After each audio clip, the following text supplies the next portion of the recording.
You are listening to Ice Cream for Breakfast with your hosts, Tara Chase and Kevin Hansen. Do you know what that means? Well, there's a great guest lined up, so sit back and enjoy some ice cream. We have Dee Sarton here, and I got to be honest, this is like one of the big things for me to have you here. Oh, Kevin, thank you. As a, for me. As a kid, and I don't want to date me or you, but That's okay. Tom Scott on KFXD was my hero. And I remember seeing you at Channel 7 when I was at school. We went on a field trip. To the station? And it was like, give you a tour? yeah, and it was like the news at noon or something, but this has been like late 70s probably. Yeah. And I think as working at Channel 2, Channel 7 always was just better. Was it always KTVB? Well, early, way before my time. It was KBOI, I think, wasn't it? Back in the day, yeah. I remember. And it was KTVB all Okay. when I was there. Because all through high school, I watched you as well. And Channel 2 is now KBOI as well. Right. They went away from KBCI. Okay. But yeah, Channel 7 you guys were always better. Well, we were blessed, I must say. Aww. You know, and I really mean that.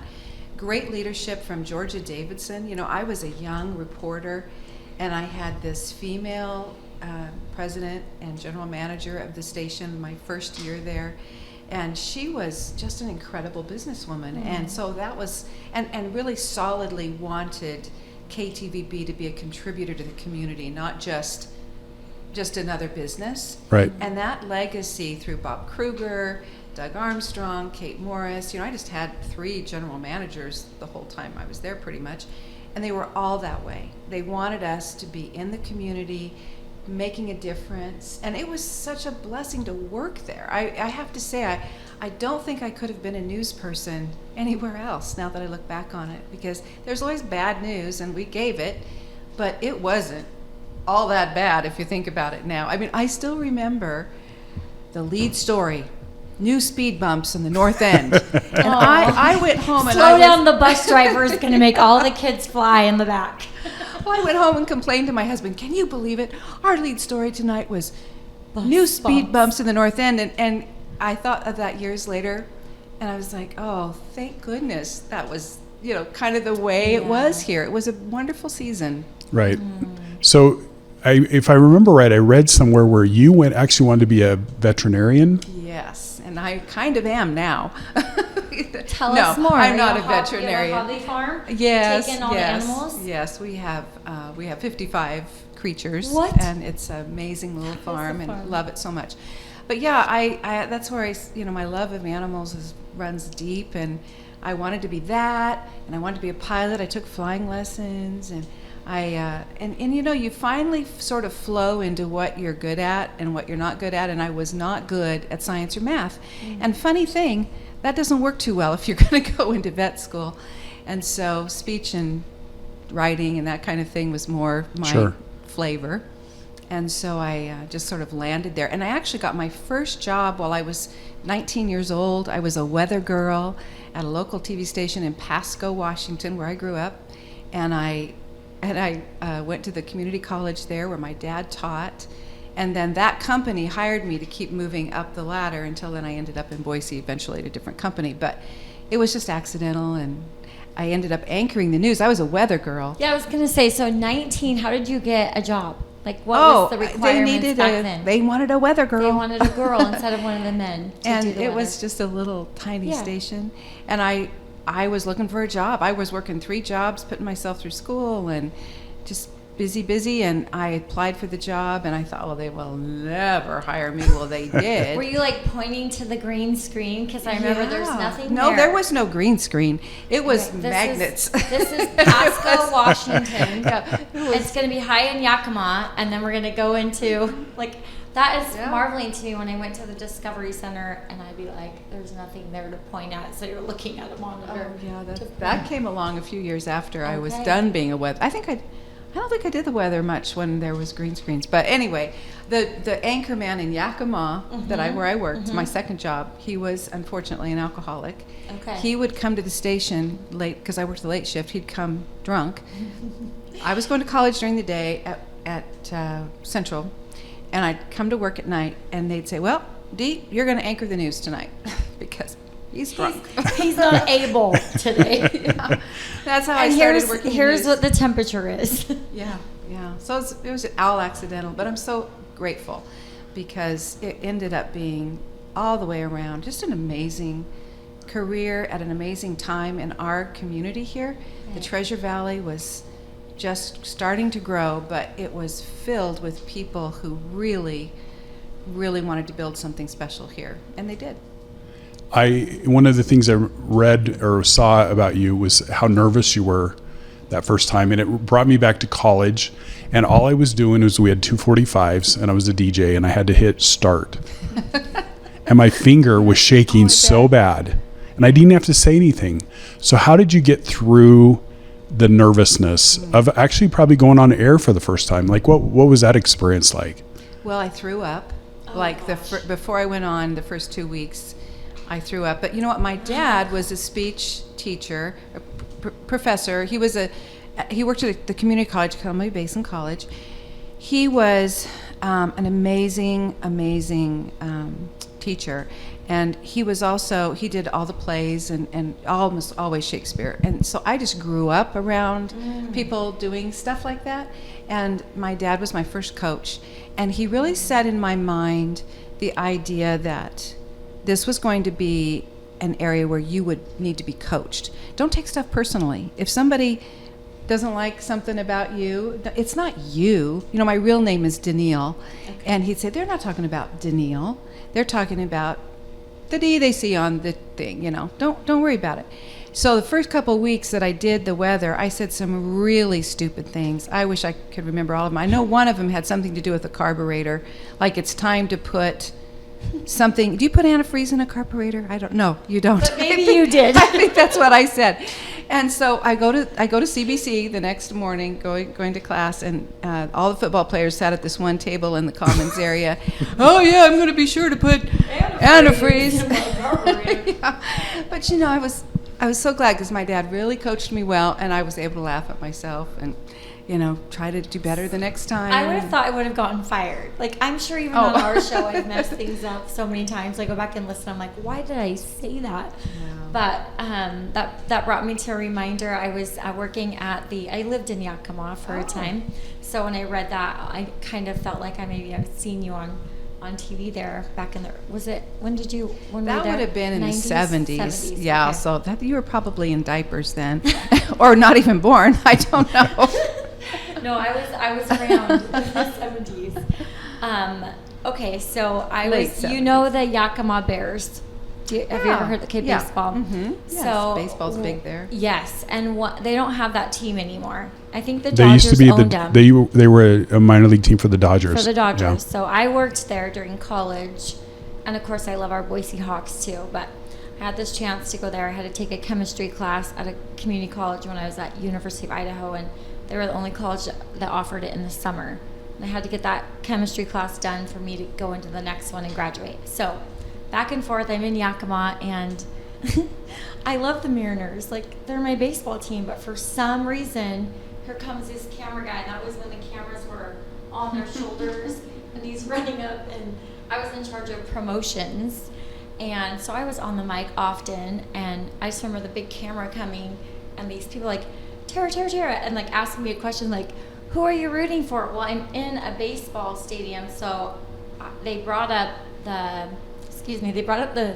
Seattle Seahawks, and I am still in my mind of baseball, and I'm like, go Mariners! And I'm on the news, and everyone, same thing. The next day I was like the laughing stock of work. And like, I can't even remember what he asked me, but he asked me who's my team, and in my mind I was like, go Mariners. Well, you made their newscast. That made it. It was horrific. Something different. It was messed up, and everybody saw that same feeling, and it was because there was a camera. I couldn't think. Oh, it does that to you. You have to Yes. kind of get used to it. Yeah. Okay. You do eventually, but It is. Well, it's just like this. It's somewhat natural, but not really. I mean, it's more natural just sitting here chatting with you than being on a set and all the lights and all of that. But it is always a little intimidating when you know that it can be played back or somebody could hear it that's going to Sure. take It's exception. the proof. Proof that we did this. Yeah. Yeah. I remember it too. So I grew up in Hawaii County, and I was all about sports. My dad was not a sports person, but that's what I just was drawn to, and I could tell you who played where and when and why and everything. Stats.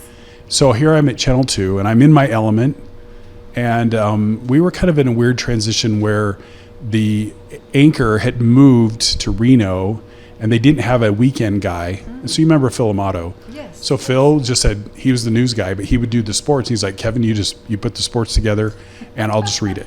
Same thing. So here I am. Same thing that happened to me, pretty much, right? And I'm typing news stories and everything. And one day they said, "There's a wreck. Can you go cover it with?" Like, that's not a sport.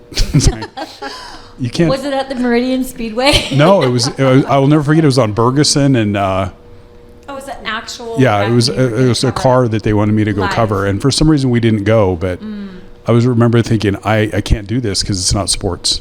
Yeah. And What's that mindset called when we have a fixed mindset? Preservation is what That's that's probably called. it. Yeah, you're like, panic. Or you hit the panic button. Right. I want the easy button. So one of our listeners had a question for you, and their question was, "What's the most consequential? Is that the right word? Story for you that you remember covering?" Oh, this is going to be touching. I have a feeling. Well, that's a good question. I'm going to kind of do can I do a category? You can and do then it. I can do a Yeah. story. However you Well, the want. category has to be Wednesday's Child because they asked me, gosh, I don't even remember what year, if I would be willing to take on that responsibility, and I was so privileged to do it. And so about every week, I would spend time with a child who, through no fault of their own, was looking for a family. And it was just, it was gut-wrenching. The first episode that we did of that, first week we did it, we had protesters out in front of Channel 7. And they were saying, you're how did they say it? You're, what's the word I'm looking for? That's what happens when you're 70. You're capitalizing on these poor kids, Right. And I honestly hadn't thought of it that way. And so I took that in, and I was kind of glad in a way because I would not want to do that. And I wanted to treat them with respect and honor them and their stories for them to tell. I didn't want to make it a pity party, So every week, as I would spend time with the kids, I grew to really just appreciate the challenges that our culture has bestowed on so many children. And it's tragic, So that was probably the most consequential time I spent. My husband and I became therapeutic foster parents. Now my family, and because my kids grew up around that, my daughter has adopted 3 children. 3 of my grandchildren are adopted, and it's just a wonderful thing. And so it really influenced my personal life as well as my professional life. But from my professional standpoint, the story I did, Wednesday's Child, that sticks out in my mind. I just drove by it the other day. We were at the Raspberry Patch, out on Chinden, and we were there with some kids. And you remember where that accident was that you were talking about? I remember the corner of the Raspberry Patch where I was with these children, 3 of them. They were sitting on hay bales, and we had done kind of an interview. Usually it wasn't an interview because that's hard, So I would just go hang with them and try to get a little sound. But we were trying to get a still shot of them for the story. And their social worker and me, we were all chiming in saying, "Okay, guys, smile." And those children did not have a smile. They just didn't have it. And I remember and the whole time you could tell, they were traumatized. They were, it was not a good situation. And my heart just broke. So that had a big impact, and I am so glad that I got to do that. But it was challenging because adoption is challenging, and it's a wonderful, wonderful thing, but we have a broken system, and we've not still figured out how to best serve those children. So that was sort of an unfinished project in my mind, and still is. Do they still have, because I remember watching that almost every time. It was once a week, wasn't it? Or, yeah, Wednesdays. Do they still do it? Is that still? Not in the same way. Not the same no, way. they do print mostly now, I think, and it's not nearly, it doesn't have nearly the exposure that it did before. And I think some of that, I really don't know, so I shouldn't probably say. But again, privacy issues and so much. There's so much involved, and I don't know. It's a different world. Maybe, which is what adoption. I mean, Kevin is our expert on adoption. Yeah, I was Kevin adopted. was adopted. Were you? But it was at birth, but I still had things to deal with. Yes. Even at birth. Yeah. So having a child who's 12 or 15 or 4 or whatever, I can't imagine. And your grandkids are they adopted I was going to ask that next. International or No, they local? they were all adopted from Georgia. Okay. I'll tell you real quickly the story, because it's just kind of interesting how things develop in a family. Right. My daughter and son-in-law wanted to start a family, and they had decided they wanted to start with adoption. And so they started doing all their research. They had friends that adopted internationally, locally, in all different, situations, and they decided that to start with, they would like to adopt from birth. And where's the greatest need? Well, somehow, my daughter's a real researcher. She realized that in the south of the United States, there was a huge need for adoptive parents. Where here locally at the time, I don't know what it's like now, but it was hard to get a child. There was a lot of people that wanted whatever children were available locally. But not the case in Georgia. And so they found this wonderful adoption agency that didn't just care for the baby being adopted, but they took the mom and they mentored her, found her a job, got her education, a stable living situation, all of that, very holistic. And so the best possible outcome, not only for the child, but for this birth mom who is giving the gift of, how can you measure the value of that? Sure. So they were all in and adopted their first baby from this wonderful adoption agency. Well, they got a call a few years later. Would you be interested? We have, another little boy, and then a few years later, another little girl. From the same mother? Same adoption agency. No, not different. the same mother. They all have different birth moms, but they all have, and again, their stories will be stories that they will tell at some point. I'm sure you understand that, Kevin. But they all do have stories, and it's not always an easy road, but it is so amazing. My husband and I were just saying last night, because we heard somebody else say it, that we forget they're adopted, and it's pretty obvious that they are in a way, but but we forget. Yeah, they're your family. Yeah, that's the beauty of it. Yeah. So did you kind of forget it, or as the adoptee, how is that? For me, it was a unique situation. Let me come forward. I met my birth mother about 6 years ago. Oh, nice. And so, but in counseling after a divorce, he said, even though you were adopted at birth, it's like a car that comes off a conveyor belt, like new. And there's just one little piece that wasn't put in the car. You won't see the problem. You won't see that it's not there. But someday, whatever that little piece was supposed to do won't be available, and you might have some problems. And so that made a lot of sense to me. Yeah. But growing up for me, I was adopted at birth. My dad made me feel like the most normal child, and I felt like my mother did the opposite. She made me feel like she rescued me. Oh. And I just felt different. I felt treated differently. And I grew to resent that a lot. And we didn't have the best relationship. She passed away last year, and I hadn't talked to her for 15 years. Wow. And I'm not saying it's just because I was adopted, but I think she kind of, I don't know if she was trying to be like, let me know how much I was loved in the family, but it kind of did the opposite for me. It made me feel different. Did your children have children of their own, the ones that adopted the 3? Did they have children of their own? They did, had a surprise baby. And, he's he's kind of in the middle. We have 15, 14, 12, and 9. They've just all had or 2 of them had birthdays. I got to remember. Yeah, and they're close. And they're close in age. Yeah. So our oldest, they're just exactly a year apart. Oh, wow. And they're both born. One's Christmas Eve and one's a couple days before that. Wow. So they are just so close, and it's been fun watching them grow up, because it's really almost like having twins in a lot of ways. I bet, Yeah. So it's a fun adventure, and we just love. Well, first of all, we love promoting adoption. I'm sure you do too. I mean, it's not the perfect situation. Sure. Who has a perfect situation? Right. You know? Yeah. And so it certainly probably has its challenges, and I'd love to visit with you more about that, because it is important to know.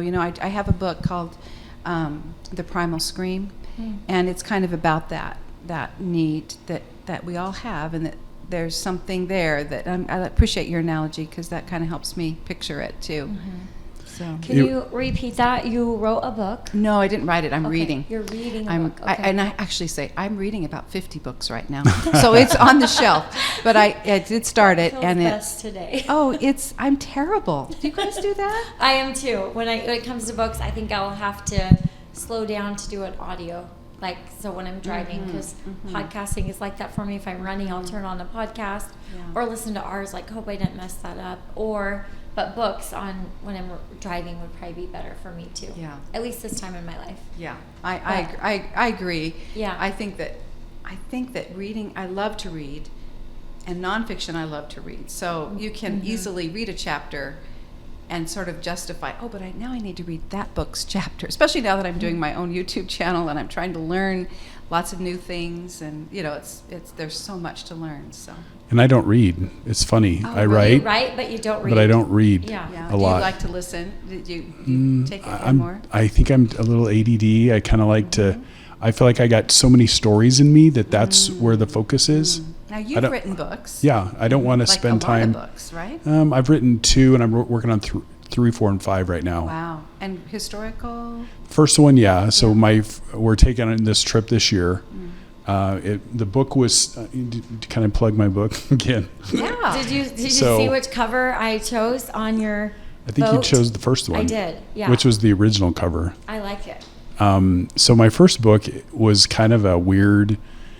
I'm a history nerd, and I found this map book of England, and it was 13 inches and it was 2 miles by 3 miles, and I photocopied the entire book. I don't think I've told you this story. And I laid it on a floor, and I taped it all together. Oh yeah, I've heard this story. It was massive. It was 15 feet and it was England. And I just started looking at castles and where this was at, and all of a sudden it turned into the Star of David, these 6 castles. And so this story kind of hit me. Like their locations? Right. So if you put lines through them, and they were all William the Conqueror. And so I was married, and I was I'm sure my ex-wife was going, "What are you doing on the floor?" But it was very interesting to me. Yeah. And so the story started to kind of hit me. And so then I got divorced. And so I wrote this book, and it's about a guy who goes to England and finds what he believes is a piece to a treasure, a hunt for a treasure. And he goes on this tour all the way up into Scotland. And so my niece and her friend and my best friend from high school are going there in September. How special. And we're taking not all of the trip, but a majority of the trip will be retracing the steps of Jonah, it's called the Restoration of Jonah. And so, so I don't read a lot, but I like to write. And then you research that history. Right. So you're reading or finding, So we're going to go, there's a place called Glastonbury, and it's got some spiritual significance, from biblical times. I don't know if I should get into any of that, but Joseph of Arimathea, if you know him, they believe he gave the tomb to Jesus. And he went to England. He was a trader of tin and irons. And so there's a tree there that only grows, this thorn bush that only grows in Jerusalem, except for this one in England. So they believe he took it there. Wow. But there's this big hill called the Glastonbury Tor, and he just got this beautiful. So I'm going to go and shoot stuff from the book, but shoot actual video, and then kind of marry those two things. That's cool. For social media. Yeah, that's going to be awesome. That so, is. What a great idea. Historical. But if I can do it without being seen, that would be even better. What do you mean being seen? I don't want to. You go in the dark night and take pictures of the bush that no one's going to look at? What is that with my flash on? Right. Well, you You're have not a to do it. selfie taker. I am not. I know. In fact, I had a relationship that I think ended because I wouldn't take selfies with her. Oh, that Literally. would be silly. I mean, that might be the You're maybe like, not no, exactly. I don't want anyone to know that I'm on a date with you. I just was like, I don't like taking pictures of myself. Yeah. And we But went on a with trip, her. and she was like wanting to take pictures. I was like, And she's like, you got some issues. Well, that's what the counselor said too. But anyway, so yeah, I think the adoption thing it's just from my experience. There's stuff you got to deal with. Yeah.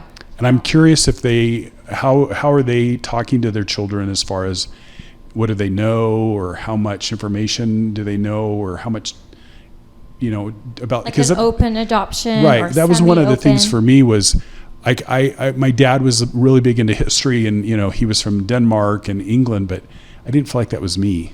I mean, I Yeah. did, but I didn't. Mm-hmm. Yeah. And I really wanted to know. And so that's, I did a DNA test, and that's how this whole ball started. Interesting. I'd love to hear more about that, but they're very open about everything, So kind of like the kids lead the way I like as far that. as that goes, Yeah. and that's and I'm always really careful.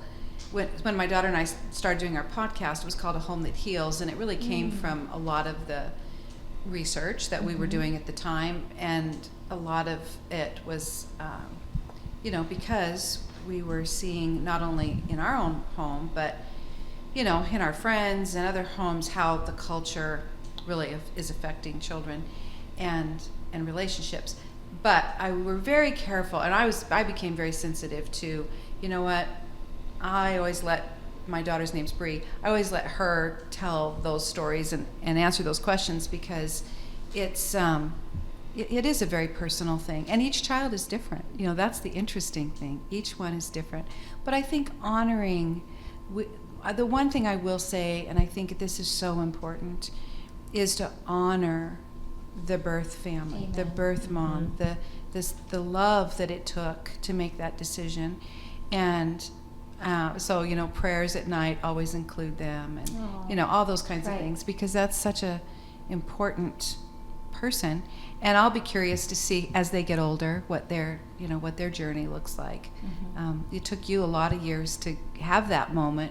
What was that like for you?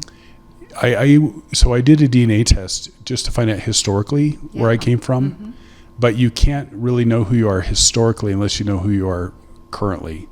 It was hard to, unless you know who your grandparents were, it's hard to trace exactly who you are. The DNA will tell you, yeah, you're Scottish. And I was like, Sean Connery, come on. Yeah. But what were we? Well, we talked about this because in some of our other shows, it's you fantasize, just like you said now, like, is it Sean Connery? Is he my dad? And so kids that have that closed adoption, which was very popular in the early 60s and 70s, if you were adopted, there was like it's better if they don't know, and Right. now with all these DNA testing and matching and my goodness, there's all these different options with fertility even right now. Now we can give you at most your health history, right? And knowing Right. some of that. And then you don't have to, and I agree with you. I think open adoption would be my first choice if I were to adopt, or if I was a birth mom. I think that both sides would fantasize. Like you walking around Idaho, somewhere in the mall, and that girl looks like me. That might be my daughter that I gave away. Just like that whole, like you're always wondering, and that could set you up for who knows what. But and even semi-open. And I used to teach a child development class at the college, and so we would have locally we have a New Beginning adoption, and so they would come in and we got to interview birth moms. It was so special, and one of them was, I won't say her name, but I'm still connected to her. She's amazing, but she was young and had a track scholarship to a local college, and she was expecting a child, and it wasn't the right timing. Not a lot of family supporters, and it's so selfless, like It's that so ability, selfless, yeah. and her love for a child to also know that she got to pick the family. Yeah. And then there's that connection, like they get to talk as birth mom and adopted mom, and they're so welcoming, that family that adopted it. they've even brought her on her own birthday. So she was able to talk about those things. And I don't know, I felt like that's love. Yeah. That's the general gist of love right there. So anyway. Yeah, and that's the important thing. I agree. It's that love that, in the Right. Bible it says, above all, love each other deeply because love covers a multitude of sins. That should be my, banner. That's a good motto. It is, and it does. It's good to see that, and it's great, and it gives kids a good foundation. When they can see that people are truly loving and caring for each other. Do you love me when I mess up? Yeah. Do you love me? Yeah. Even though I might not be your birth son or daughter, like love is that's ultimate. Yeah. But for you too, your historical meeting your birth mom. Yeah, and so I had one of those brain things where I forgot what the question was. So I did a DNA test just to figure out where I came from, and I had known for about 10 years, and I had a first cousin contact me on Ancestry.com, and she's like, "Hey, it looks like you're my brother or my cousin," and I said, "I don't want to meet people. I don't." So you can research all you want. I said, "I'm adopted, so I don't know how we're connected." She's like, "Well, do you mind if I poke around your numbers, your DNA numbers?" And I was like, "Sure." And 2 weeks later, she knew all my grandparents. Oh, wow. And asked me if I wanted to. So we ended up talking on the phone. And within a short period of time, she knew who my birth mother was. And one thing led to another, and we ended up going to lunch. And she's great, and we have a great relationship. Nice. But it was a little nerve-wracking for me at the beginning because I'd had that experience with a mother that wasn't caring, and so I was a little hesitant to try to meet someone else. And trust. Yeah, A little hard. Yeah. for sure. Well, I'm so glad that. I feel like I should lay on the couch here. Well, it's a nice couch and a beautiful view.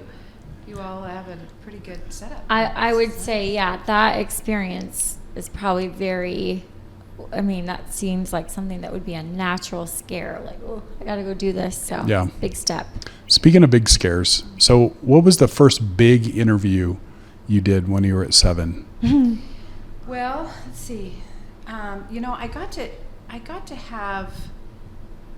You're really asking this old gal to think back a long way. I got to have a lot of interesting assignments. So, for example, I went to Washington, D.C. to cover Bruce Reed when he was President Clinton's top domestic guy. And so I got to go, into the Gold Room to a news conference, and they didn't call on me, and I was really relieved, actually. I would hate to have admitted that then, but it was fun because Bruce was an Idahoan. I don't know if you remember, his mom served in the legislature from North Idaho. He was a local guy, and he was very gracious, and I got to spend time there. And so I got to do several stories like that in my career. That was one of the first ones where I felt like I was in a really, who gets to do this kind of situation. Sure. That was really Sure. fun. And so I did that. I covered the John Jesse Turner story from beginning to end. He was held captive in Lebanon for, a long time. And his parents lived here, his mom and stepdad. And so that whole drama around him being a hostage and then him being released eventually, traveling with them, that was a big story. So it wasn't like I interviewed like big people, but it was a national story that I was involved with. And that was really interesting. But we had a lot of people come through. Presidents, I really enjoyed Barbara Bush. I got to interview Barbara Bush. That's awesome. And she'd always been somebody I really looked up to. Yeah. So that was fun. And of course, the presidents, when they'd come to town, I'd usually get a couple of questions in, very quick. Wouldn't be like this. We wouldn't be sitting around talking for an hour. We have lots Would be of like time for maybe you. 30 seconds. But those were fun. But really, the people that I would interview that I don't know. I always say I had a license to be nosy, and I'd used it. And so the people that I would get to interview that I could just ask, okay, why did you do this? Or what motivated you? Jack Simplot. It was amazing to sit across the desk from this guy that built an empire, and be able to ask him questions. That was crazy. And so those kinds of memories, I wish I had a better memory. I wish I could remember a little bit more about those situations, because I think I was so nervous most of the time and I had to go race back to the station and try to put together, 3 stories and get them on the air.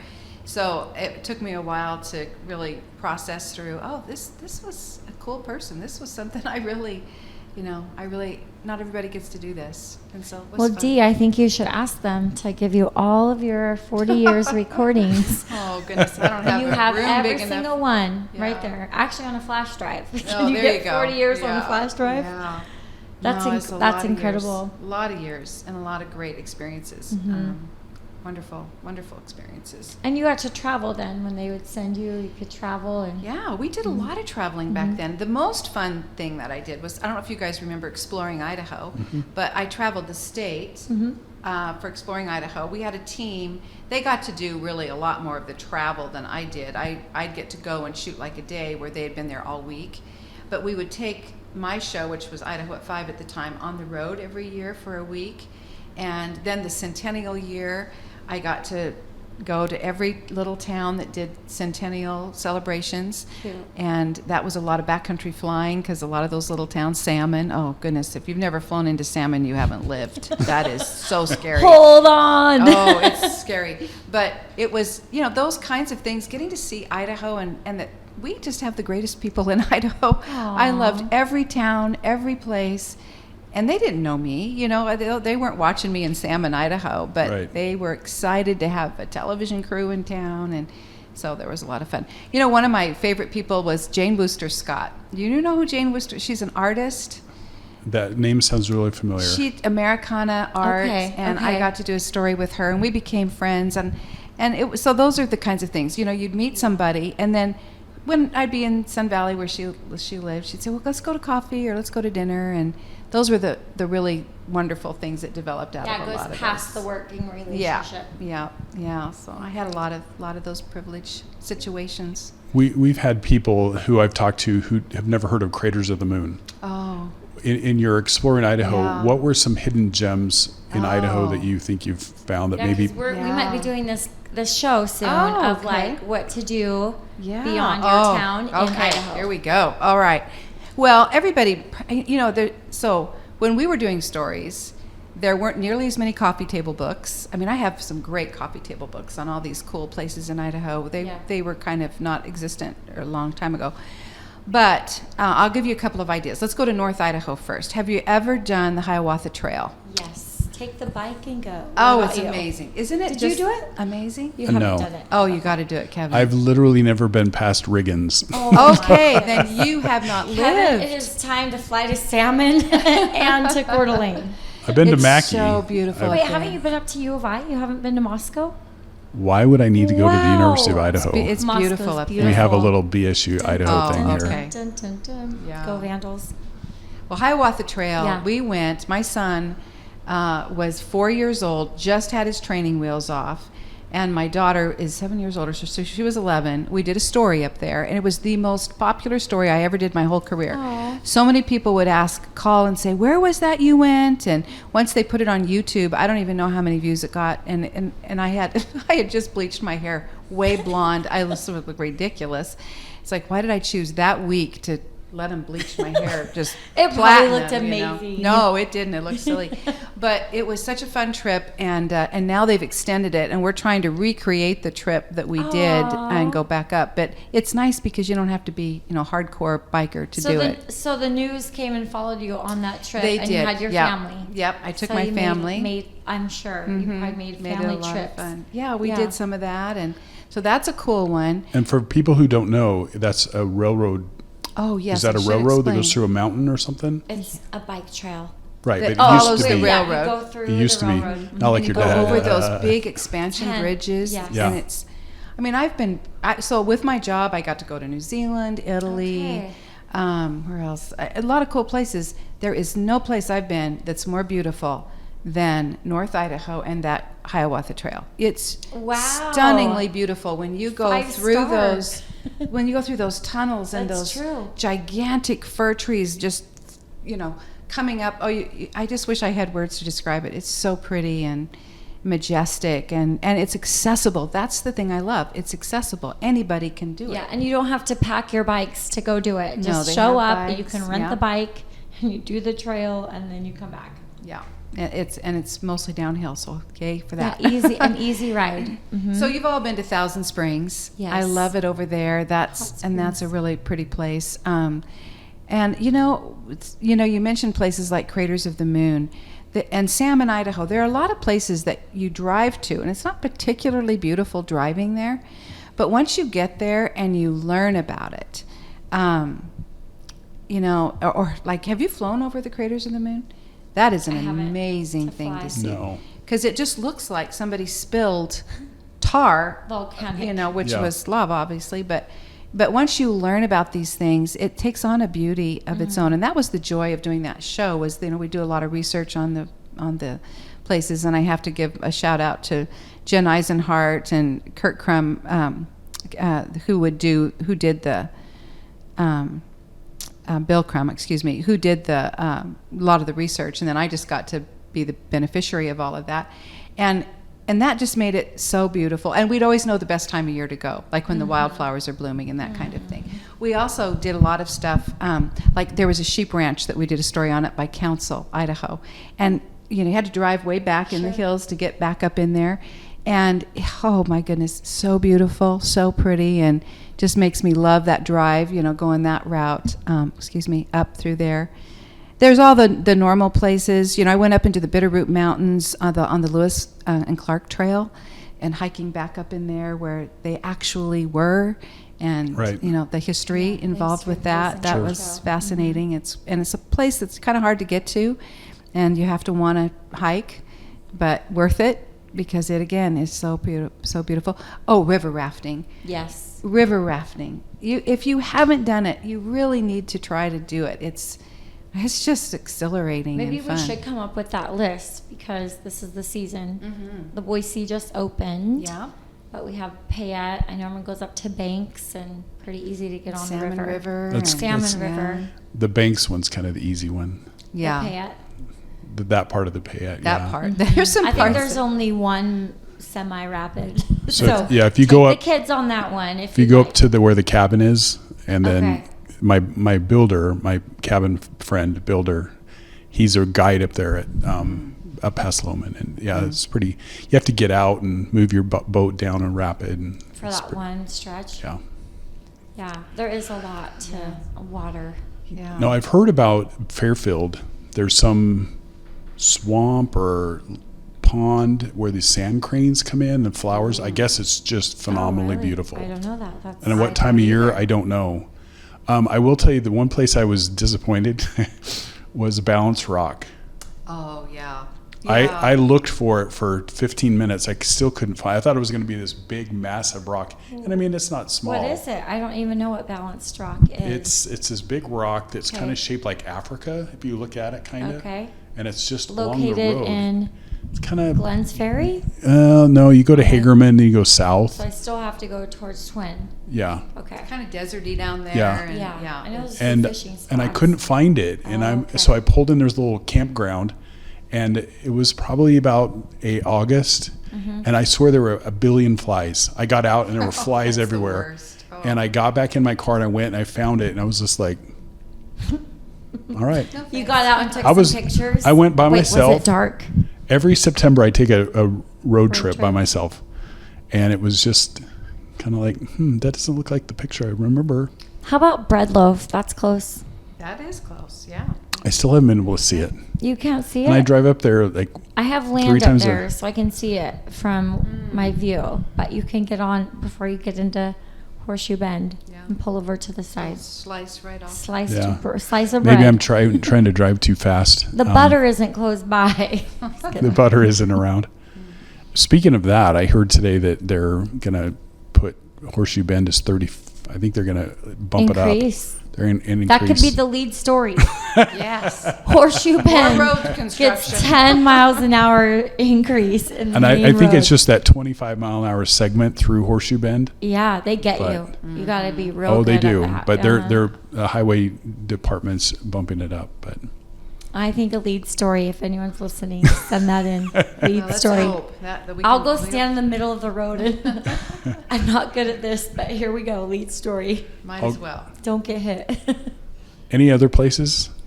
Well, I was going to say, you mentioned Balanced Rock, and it made me think of the sand dunes. Oh, yeah. And Yeah. that, if you go early in the spring, before it gets hot and before the flies are really bad, I remember camping there with my family. And in the spring, you wake up in the morning, and the sound of the birds there is a cacophony. I mean, it's so loud and so amazing. And then they have the telescope there at night to see the sky, to see the galaxies. It's really I think that's a really fun place to go. That I think a lot of people go when it's really hot, and so Right. they don't have a real good Yes. taste in their mouth about it. Yes. But if you go in the spring or late fall when it's, oh goodness, it's so beautiful. And have you ever gone, this is closer to home, have you ever gone and watched when the snow geese are flying in? You mentioned Marsing, but if you go, and I'm going to mess this up now. Were the birds of prey? No, it's, I don't think, I love the birds of prey. That's another great thing. But if you go, well, I'm going to mess it up, Kevin, so you might have You to do- look it up and help your you do You'll your never thing. mess it up. But, I mean, they come in by the gazillions and on their migration. And you get there, and I mean, I've seen them fly overhead, and Sure. stuff, but I have a really good friend who's totally into the birds of Idaho. And so a few years ago, she said, "You've got to go with me. You've got to see this." And I really couldn't believe it. I mean, you think you're looking at 1 million snow Really? geese. It is. And it it's out not by that far. Nampa? Wagner Road? I should look it I up. kinda It feel like- could be. Okay. Isn't that terrible? No, she not was at all. driving. I wasn't driving, I'm so I amazed didn't pay because attention. they built some houses out there on some land, Oh. and we had, I'm going to just say it, you can edit later, but we had a disagreement with planning and zoning when someone came in to try to put one of those cell towers. Oh, yeah. And I was able to find out you can't put that in a birds of prey, and I think it was the snow geese that fly in, yeah. and those 60-foot towers would Oh. be devastating. I have You know never what? even That heard would of this. be- Okay. would- So, and that's the It funny is thing. out by, I mean, not quite to Lake Lowell, but it's close out that way. Yeah, we lived right on Lake Lowell, and it is. Okay. It's kind of, it's not by Lake, but it is. It's out It's in out that way. general area out I there. wonder if it is it. So I'm trying to find it here for you because we can ask. We can ask we somebody can't come here. back and tell you later. Yeah, yeah. So, have either of you been to Silver City? I Yeah, have. yeah. I love it. And I Yeah. grew up there, and I never went there. You never went. I went there. We tried to go once in April, and we got about 50 yards from the top, and the snow just was so much we couldn't okay. get over. That makes sense. And it's just funny that I'm a history nerd. Yeah. I grew up in Hawaii County, yet I've never been to and Silver it's City. right by you. Mm-hmm. Well, it's right by you us. should make a trip technically. up there. It's you gotta. I don't know. We had 4-wheelers when we went up there. How did you go? Yeah, you would have to. I went in the summer and did camping, but I've been up there for sledding too when I was 14, 15 years old. That reminds me of Claude Dallas. Claude Dallas. I'm sure that you were involved in the Claude Dallas. Were you? Yeah. Oh, she rolled her eyes. Well. Yeah. Those are. He was kind of not a Robin Hood, but a lot of. So I'm sorry for all my Hawaii County listeners, but sometimes people in Hawaii County go disappear. Yes. Yeah. And he shot 2 game wardens and killed them. I'm And sorry. then Shot what? game wardens, like people who come and check, make sure you've got a license. Yeah. I thought that's what you said. I just was like, this is leading story. You don't shoot the warden. No, man. he killed 2 game wardens, and he hid out in the Owyhees out in Hawaii County, and yeah, it was just That was and really early in my time here in Idaho. Yeah. Yeah. Wild. that was a big probably story. Is that- 82-ish, I would guess, Okay. 83. Okay. We've had a few others since then. Remember the big barricade? Don't enter national property, but he Yeah, lived up on North it. I mean, Idaho. you knew that Yeah. one, yeah. Oh yeah, Yeah, Randy it's Weaver. wild. Randy Weaver. Yep. Yep. Randy We've Weaver. had some fun Yeah. stories. So we've had some crazy stuff here in Idaho too, Yes. not just the We speed do. bumps. We Yeah. certainly do. Yeah. We don't have to bring up all the crazy stuff. We love it here. Yeah. The craziest it gets is right here in this room. Yeah.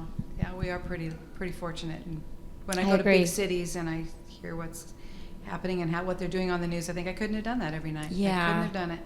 Yeah. And I didn't have to, fortunately. I retired right before COVID, and I'm so grateful. That was a rough, all my colleagues that had to work through that, and that was tough. And for everyone, in every industry. I mean, it was just tough on everybody. You know, I started teaching high school right after I retired, and so I was teaching at the time.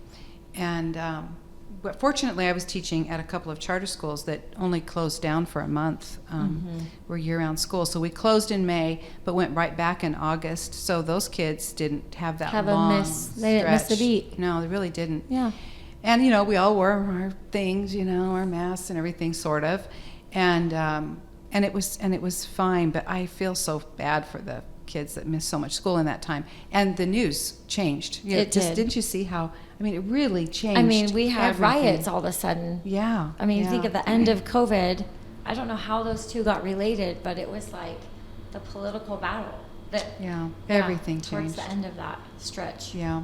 Yeah, that was a different. big impact. Yeah. I was so defiant in wanting to wear a mask. I didn't do it. I bought a mask on eBay or on Amazon, and it was an image from the Planet of the Apes, Oh, the yeah? original Oh, Charlton my. Heston, So you really and it stuck was out. it was a chimpanzee. It was Roddy McDowell or whoever he was, that's fun. and it was That weird would be because it was frightening. nylon and it would stick to my lips, so it looked like I literally was a You monkey, could move it. and it would freak people out. Oh, I bet. But I'm sure you did that on purpose. I hated that yeah, time my period. We actually started our podcast during that time. And we were right like, at that we're time. not talking about religion, politics, we or were like, COVID. no one's talking about COVID on our show. Oh, and here I because- bring it up. No. we do No. now, but Yeah. during the beginning of Yeah. when that we're like, Well, we're you not couldn't. talking about it. You couldn't. You Everything was about Yeah, it. it was so different. Yeah, it was. Okay, so can I ask you? Yeah. You just said after retirement, you went in and taught in the classroom. I did. And tell me about that changing career and lifestyle. And are you still doing it? No, I Okay. did that for 5 years and loved every single second of it. I bet you were So my husband and I helped start a bunch of charter schools in Idaho. Okay. When the charter school law was first passed, Mm-hmm. I was quite involved, actually. It was a bipartisan issue. Bill Clinton was president. I actually went to a conference with my husband that the Clinton administration put on, and Is so that it the was No this, Child Left Behind? Was it right after that? I couldn't tell Okay, you exactly. okay. I mean, it was What charter initiative? schools were big in Arizona and a Sure. few places, but Idaho didn't have any. So, a good friend of mine. Well, it's a long story. I won't give. But let's just say she is an amazing person who started an amazing method of teaching, and created a charter school that had thousands and thousands of kids on the waiting list. And so we had schools that wanted to emulate it and start other charter schools, and it ended up being a huge political battle. And so I had to step aside publicly, but still, got my sister involved, and she ended up on the charter school commission, and my husband was really involved, and we were part of that. So when I retired, my friend who had started this charter school in Nampa, Liberty Charter School, and Victory Charter School, she called me up and said, "Hey, you want to teach?" Because she knew I did. I've taught adjunct at NMU, Okay. and I teach women's conferences and that kind of thing. And I said, "Oh, I don't know. I wasn't really thinking I'd do something like that right away." Well, she talked me into it. Didn't take much because I love kids. I just love it. So I taught life skills to high school kids So cool. for 5 years, and I just enjoyed them so much. It was a real fun thing, but I had to get up at 5:30 in the morning and get there. And you know what? And grade papers. And grade papers. Yeah, so you it's not. teach too, right? I did. Yeah. I taught in education for 19 years. Oh wow. I worked for the State Department for a little bit when I got here, and then did admin too for a bit, and then went into the classroom to be on the same schedule as my kids. Yeah. Well, good for And you. then I left right before COVID. Wow. It's my last year teaching. Wow. But yeah, it's That's- the grading. If you could hire someone to grade, I agree 100%. Yeah. I would know. be still teaching to this day. What did you teach? I was a career and technical ed teacher. Oh, okay. So I had the career classes and design classes. Wow. But then I have my master's, so I also taught the early child development and nutrition. Wow. Wow. Well, good for you. Yeah, it was That's such a real fun. contribution. It was such a fun time. Yeah. And I coached, so I miss all that. But yeah, so I'm with you. It was beautiful, and I loved it. But there was that nightmare. And you do just as many hours grading Yeah. as you do prepping and teaching. I was lucky in that I didn't have, I looked at the English teachers and I was like bowing down because I cannot imagine being an English teacher and having to grade all those papers and everything. But there's only 4 essays a year. That's how I would tell them. I'm like, stop complaining, because they're my friends, so I can say it. I'm like, stop complaining, because I have 7 different classes and 5 different subjects. I couldn't do that. And Yeah, I then had you're one like, class. And your Yeah. project, and design is a whole project thing. Yeah. Oh, it'd be hard. It is hard. It's And hard so no we matter have what to you're really, doing. our hats off to teachers. So, amen. Appreciate them Love you a all. lot. Yeah. All of you as you're enjoying your summer vacation right now. Yeah, you Soak earned it up. for sure. Soak it in. Yeah, I just didn't, and I loved that, but now I have my little farm, which is, I was always a farm girl 55 wannabe, critters. so. Do you have that's do you have the church there? The old church? No, that was, so my daughter and son-in-law bought that property that the church is on, built in 1899, and they built that into a wonderful wedding venue. And then they had it for, 8 years, I think, and built the barn that's on it, and really did a lot of work there. And then some friends of ours actually ended up buying it. They were our real estate agents. Okay, And they yeah. bought it because it was hard living there. My husband and I had built a little cottage on that property and loved it. But we had weddings, all the time. So it was like living on a public park and with, people having the most important day of their entire life. Of course. And so you kind of have to be at their beck and call, which was our joy. We enjoyed it. But as the kids got older, it was hard because they couldn't play out there, and so that's when we all kind of made the decision to do this. And we bought 20 acres together.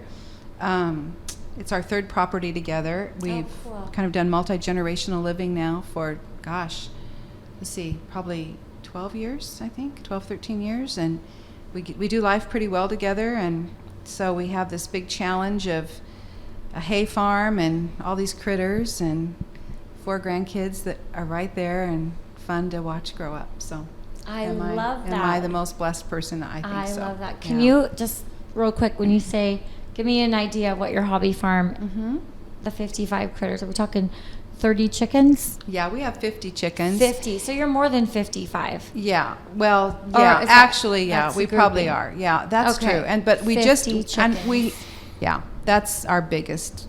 We have 9 cows. Oh my gosh. 3 okay. horses, a baby horse, which is so fun. We have 4 dogs, 7 alpacas. Those are mine. Those are Okay. my girls. And then we have the chickens and 2 goats. Oh my gosh. And I think I've got everything. Yeah, I think that's... No cats. A cat. Field we have mice. 1 cat and then a cat that visits all the time. Yeah. No, it's great. It's a fun... But lots of work. I mean, it's just lots of work. My husband and my grandsons were out moving a fence when I left, and it looked awfully hot, and I was really glad I had a reason to come in and sit in this nice air-conditioned please room save with the you. cow tonight. Put that So- fence back up. Your cows, are they beef or they Yeah. milk? Beef They're cows. beef cows, yeah. Yeah, wouldn't that be something to have milk cows? I don't think I could do that. A but- dairy?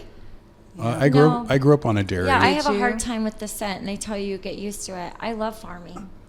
I just don't know if I could do dairy. My best friend, they had 2 milk cows, and so they were by hand. Oh, okay. And so, and in fact, I just was talking to him about this. So they would get gallons of milk a day, and the mom, she would scoop off the cream and make butter, but it was raw milk. Yeah. But it just tasted horrible. You need the really? pasteurized milk. It tasted horrible? Yeah, Warm? so she would buy these big refrigerate. things of Nestle Quick, and we would get these huge cold glasses of milk, and we would just start loading it Wow. because The it just 10 scoops of chocolate. right. And maybe there was just something about That's it's about awesome. what they eat. Yeah. I guess the flavor Oh, of raw okay. milk. Yeah. But anyway, but there was like gallons of Unfiltered milk a milk. day if you wanted Unfiltered it. chocolate My milk. grandkids drink unpasteurized milk, and it's got a lot of health benefits. It's such a good health benefit, so I hear. Yeah, but I've never. I'm kind of like you. I just never have, because it takes a while to get used to it, and Like your anything. body to get used to it.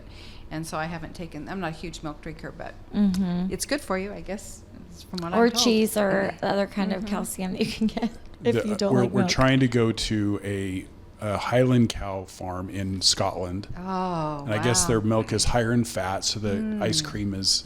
So I'm going to do this ice cream testing. For breakfast. Ice cream for With the breakfast, Highland ice cow cream. Yeah. I think it fits your podcast. It does. I think Do it's that, going to be yeah. awesome. Normally, we sometimes will bring ice cream in, and we just haven't found, as you know, when you're trying to start a new thing, you got to work out the bugs, Of and course. it's hard to do ice cream at the beginning because then you get started, and then And you're eating, it's hard and to then you do gotta it at run the it to the end. freezer, Yeah, unless you eat the yeah. whole thing. So, if it's really good. so last thing I want to ask you. So my friend Eric Schrader owns Junkyard Jeans on Broadway, and I told him you were coming in, and he goes, "She's going to be fascinating to listen to." So this conversation is nothing like I thought it was going to be, but it's been incredible. So thank you for coming in. Well, thank you for having me. I really appreciate it. So what my last question, and maybe Tara has another one, but so what are you doing? What's your project you're working on now? Where are you spending some time media wise? Thank you so much for asking, because I'm so excited about it. I finally decided to start a YouTube channel. I'd been thinking about it for a long time, and I'd kind of started, but right when I retired, I sort of started, and then it's a lot of work. I just didn't do it. So, but I finally have a real reason for doing it. I have a passion that I want to play out on this YouTube channel. And that is, I turned 70 this year. And something happens to you. Okay. You'll be a while away from that. But something happens when you turn 70. I'm going to show you something. Okay. This is, and if you can't see this is a thing I used with my high school kids. If you've never seen watched this. The Master Procrastinator on Yeah, YouTube, you got to I've watch seen it. this. But Okay. he uses this in this very popular YouTube video on not procrastinating. And this is 100 years in weeks. So you can kind of see, I just printed this up today because for my YouTube channel, I'm doing a thing. I'll tell you more about that in a minute. But this is my life. So this is, if I live to be 100 years old, above this blue line are all the weeks that I have already lived. And these are the weeks that are left, maybe. And that's what happens when you turn 70. You really realize that, you know what, there's an expiration date on this life. And the weeks go by so fast. You think they go by fast. I don't know how old you are, but I know you're quite a bit younger than I am. You will think it's crazy how fast a week goes by once you turn older. I think it's proof of eternity, by the way, because it's just time takes on a whole different feeling. So you look at this and you're like, you know what, that's not that many weeks left. What am I going to do? How am I going to make those weeks count? And you start to not maybe feel quite as spry as you used to, and it's real easy to not maybe do the things that you thought you would want to do in retirement. And I don't want to be like that. And so I want to give old age a new image for myself, but in the process of that, for my friends and the people that I see, that old age hits you. It's like, oh, I'm old. And that's one of the titles of one of my YouTube episodes is, I'm old? Really? It's like, it hits you one day. I'm old. And so what is this going to be? What is it going to be like? Let me just know, say, you don't you think- don't look old at all. You don't sound old. Oh, thank you. I don't know Thank what you. old is, but if you ask a teenager, they'll certainly tell you. My Yeah. kids It's are like, younger than you, is Yeah. what they "How would old say. You guys, Yeah. like, Mom, you are old. Oh, they do. Well, wait till you're 70. But it's a wonderful thing, really. You know what happened? So here's what happened. I'll try to make this quick. I went to my 50th class reunion 2 summers ago. So cool. And the people my friends that were organizing it in my hometown of Pasco, Washington, my husband and I went to high school there. We were high school sweethearts, so we were both going. And my friend who was organizing the whole thing said, we decided you would be perfect to do the memorial table. Oh, man. Not sure why I was perfect to do the memorial table, but I thought, well, that's kind of nice. I mean, that's a nice thing. So, okay. I was stunned at how many of our classmates had passed away. I mean, it wasn't just a table. It was like 2 tables and all these pictures. I tried to get all the pictures of all of them, their graduation pictures and a little bit about them. And I realized then, wow, I am lucky to be alive. And it's a gift to be alive. It's a gift to grow old. And I need to embrace it and just go with it because I can't stop it. It's going to happen. So how can I make the most of it?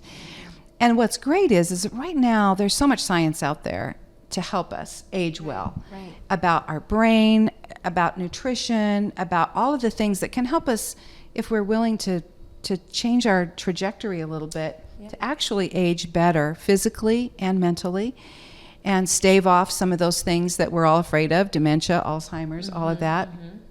But even if I just had 5 more great years, what do I want to do with that? How do I want to make them count? What do I want to contribute? What do I want to be remembered for? Who do I want to invest my time with, my financial blessings, all of that? And so I decided, okay, that's going to be my YouTube channel. And I love this. a new season. I love It can this, be your yeah. best. It can be your best Yep. season. And the title of it is kind of a play on my old broadcasting career. More to come with Dee Sarton, because how many hundreds of times do you think I said that? More to come right here on Channel 7. Don't go away. We'll be right back. So that's sort of where I love did it. that. But there is still more to come if Yeah. we are willing to embrace it and be intentional about it, not make excuses, and really go for it. But the thing that I also believe and that I want to do is that I think if there was ever a time in life where you ought to think about, okay, what happens after this life? This life will end. And it finally hits you. Oh my goodness. Yeah, I won't always be here. And I'm a very, very, I'm a big Jesus follower. I love the Bible. I love reading it, studying it, believing it, applying it. And so I don't want to sound preachy, but you know what? At some point in life, we need to think about what comes next so that then we can face that really hard time when, okay, it's a coming. And how do we face that with joy and hope? I was just going to say, I think that brings hope instead of, I'm not, being preachy, but be preachy. Yeah, That's what's to come. Yeah. So that's what I'm doing, and I'm learning. And Kevin,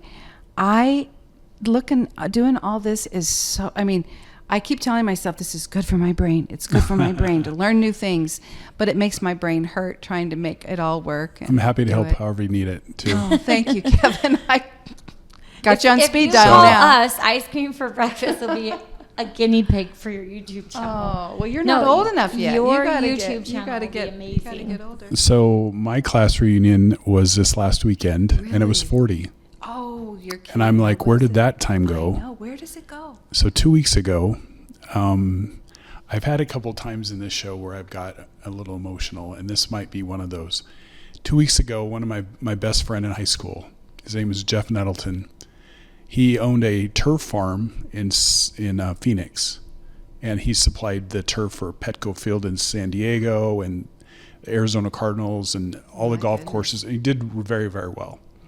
Flying into New Mexico with his business partner with a pilot and a little Cessna, and they had a rough landing and crashed. And after a week, the family decided they just were going to have to take him off life support. So they found people they could donate his organs to. Wow. And so here he is, this healthy, active, Yeah. great guy. Yeah. And a week before our sorry. 40th reunion, he left. Make it. And so you don't know how much time you have. Don't. And that's part of this trip for me this year was I'm like, this is the summer of Kevin.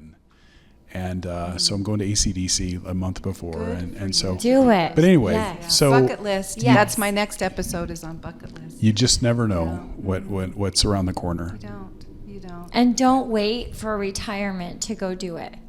'Cause Right. That is the other thing. I'm like, obviously be smart, Yeah. but don't just put everything off until I'll do that when Good I'll do points. that when someday I will. And pretty soon, some days right here, and you may not get that someday. That's right. So Yeah. find time. And so I'm so glad you're going on your adventure. Me too. I Finally. can't wait to hear more Finally. about it. It's going to be so Finally. good. Yeah, it's gonna be How it's can I find you on social media with that? We will send you. Oh, you're going I- to do the show there, right? I'll Give her a link? I'm gonna do a few things. I've got a channel. So the first book's called The Restoration of Jonah. Okay.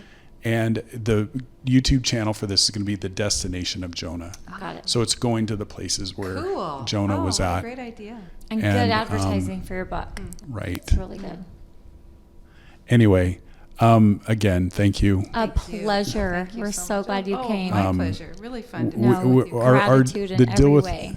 the deal with being this here. show is we just want to sit down and just start talking and see You where make it easy. where it goes. Oh, But good. We like to hear that. Yeah, no, it's very comfortable. It's like, Anyway. come on I over. almost forget that the camera's Right. Yeah. Well, thanks again. Thank you so much.